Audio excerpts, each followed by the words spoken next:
Retrocede en el tiempo al panorama del boxeo de peso pesado de finales de los años 70 y principios de los 80, y algunos nombres importantes vienen a la mente. Probablemente estés pensando en Muhammad Ali, George Foreman, Joe Frazier, Larry Holmes y luego el joven Mike Tyson, quien se apoderó de la división después de irrumpir en la escena una vez que esos tipos desaparecieron.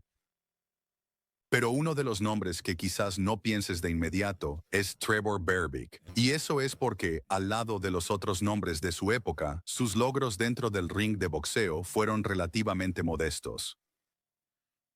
Sin embargo, fuera del ring, vivió una vida de controversia, contradicción y al final, tragedia. Y esta es su historia.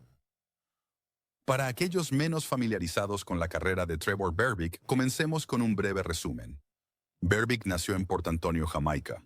Estaba dotado físicamente con un atletismo natural, pero llegó al boxeo tarde, comenzando a practicarlo solo cuando tenía 19 años. Aprendió a boxear por primera vez como trabajador inmigrante en la bahía de Guantánamo.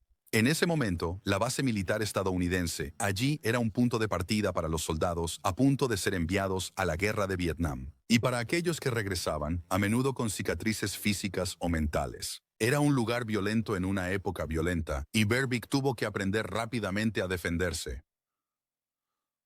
Una noche, después de pelear con un marine borracho, una pelea que ganó, fue invitado a probar en el gimnasio de boxeo militar. Y una vez allí, rápidamente descubrió que sus habilidades iban más allá de simplemente poder defenderse.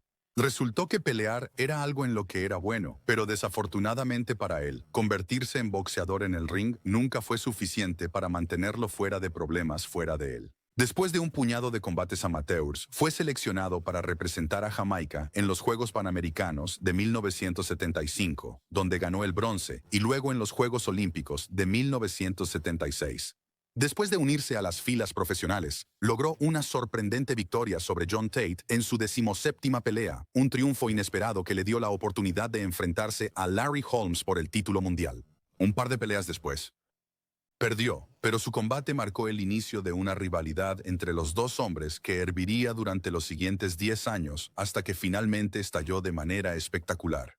Incluso en aquel entonces, su temperamento y su comportamiento impredecible ya comenzaban a causarle problemas a Berbick, pero llegaremos a eso en un momento. Dos peleas después de su derrota ante Holmes, entró al ring para enfrentarse a Muhammad Ali, escribiendo su nombre en la historia del boxeo como el último hombre en enfrentarse al más grande en un combate profesional. Pocos fanáticos del boxeo tienen buenos recuerdos de esa pelea. Ali estaba muy lejos de su mejor momento y recibió una paliza de Berbick, un hombre que no habría tenido ninguna oportunidad contra Ali en su mejor época. La paliza que Berbick le propinó fue difícil de ver, y fue la pelea que finalmente llevó a Ali a colgar los guantes para siempre. Fue una manera triste de verlo retirarse. Y si quieres buscar peleas clásicas de Ali para ver, probablemente sea mejor que pongas esta al final de tu lista.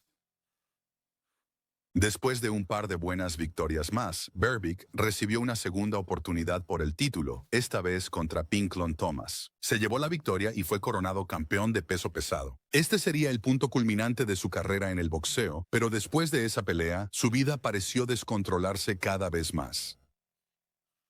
Perdió el cinturón en su siguiente pelea en un enfrentamiento icónico contra Mike Tyson. En ese combate, Tyson famosamente tardó solo 2 asaltos en destruir a Berbick, convirtiéndose en el campeón mundial de peso pesado más joven de la historia en el proceso.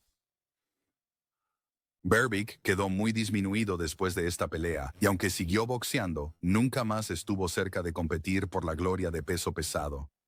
Peor aún, fue como la vida de Berbick pareció desmoronarse desde ese momento, y su comportamiento se volvió cada vez más errático, y los eventos que rodeaban a Berbick se volvieron cada vez más impactantes. 10 años después de la derrota ante Holmes, la disputa pública entre ambos finalmente llegó a su punto culminante cuando los dos se vieron envueltos en una pelea callejera. Después de haber perdido ante Tyson él mismo 3 años y medio antes, Holmes estaba celebrando una victoria de regreso en una conferencia de prensa discreta cuando Berbick interrumpió el evento. Con la conferencia de prensa terminando, Berbick comenzó a lanzar acusaciones salvajes contra Holmes, diciendo que Holmes había estado viendo a una prostituta y que estaba tratando de destruir tanto la carrera de Berbick como su matrimonio. Los dos rápidamente llegaron a los golpes antes de ser separados, mientras el asunto se trasladaba a la calle frente al hotel donde había tenido lugar la pelea de Holmes. Y luego lo que sucedió a continuación debe clasificarse como uno de los momentos más locos en el último medio siglo de la historia del boxeo. Y en un deporte que no es ajeno a la locura y las sorpresas inesperadas, eso es decir algo. Mientras Berbick continuaba con una diatriba desquiciada fuera del hotel ante los miembros de la prensa reunidos y cualquiera que quisiera escuchar, Holmes saltó sobre un coche estacionado junto a Berbick, se lanzó sobre su techo y se lanzó al aire hacia su enemigo. Holmes aterrizó sobre Berbick con una patada voladora al estilo de la WWE, enviándolo al suelo. Los dos fueron separados nuevamente, con los espectadores alrededor en estado de incredulidad, visiblemente atónitos. Puede que haya sido Holmes quien saltó sobre el coche y se lanzó al aire para atacar a Berbick, pero Berbick fue quien se presentó en la rueda de prensa para provocar a Holmes.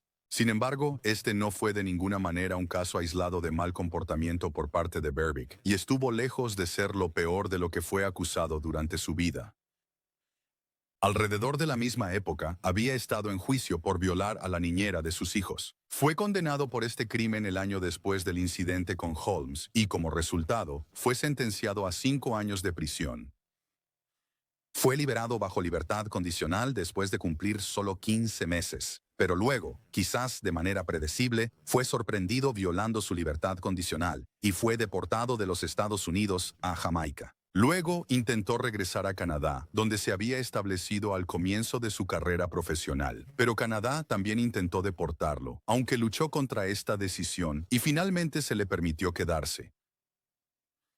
Su condena por violación fue el peor de sus crímenes en el punto más bajo de su vida, pero no fue la única vez que se encontró en problemas con la ley.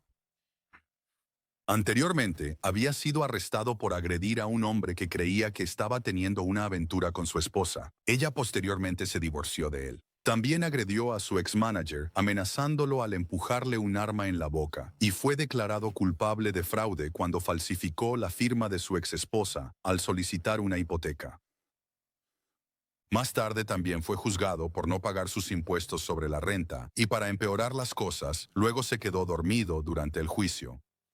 En este punto, con este tipo de comportamiento autodestructivo volviéndose cada vez más común en Berbick, casi parece que estuviera buscando meterse en problemas. Y aún así continuó boxeando, hasta que finalmente se vio obligado a retirarse cuando un escáner encontró un coágulo de sangre en su cerebro.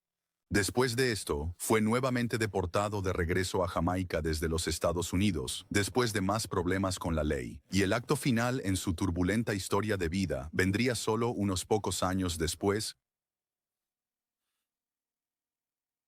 En 2006, 6 años después de su retiro y 4 años después de ser deportado de regreso a Jamaica por última vez, fue agredido en Port Antonio, sufriendo graves golpes en la cabeza con una tubería de plomo. Murió a causa de sus heridas en el lugar. El hombre condenado por su asesinato fue su sobrino de 20 años, Harold Berbick. Otro hombre fue condenado por homicidio involuntario junto a él, habiendo actuado como cómplice. Aparentemente, el asesinato ocurrió por un desacuerdo sobre un terreno. Habiendo venido de orígenes humildes, logró alcanzar la cima del boxeo y capturar el título mundial de peso pesado, a pesar de no poder defender con éxito su título ni una sola vez. Esto sigue siendo algo que solo muy pocos pueden afirmar haber logrado. Será recordado como el último hombre en pelear contra Ali, así como el hombre que perdió ante la fuerza imparable que fue Mike Tyson, mientras se dedicaba a limpiar la división en tiempo récord. Habiendo irrumpido en la escena apenas en sus 20 años, también fue el único hombre en pelear contra los tres, Ali, Holmes y Tyson. Así que se ganó un lugar en los anales de la historia del boxeo, incluso si no fue necesariamente por las grandes victorias que logró. Como boxeador, era conocido por su habilidad natural y atletismo en el ring, su capacidad para recibir un golpe, sus golpes contundentes. Sin embargo, también será recordado tanto, si no más, como un personaje volátil e impredecible que siempre parecía estar involucrado en controversias donde quiera que iba. Se dice que Berbick encontró a Dios a los 16 años y más tarde en su vida incluso se convirtió en predicador. Sin embargo, su fe no fue suficiente para mantenerlo fuera de problemas, y su violenta muerte fue quizás el tipo de capítulo final inevitable que la historia de Trevor Berbick siempre estuvo destinada a tener.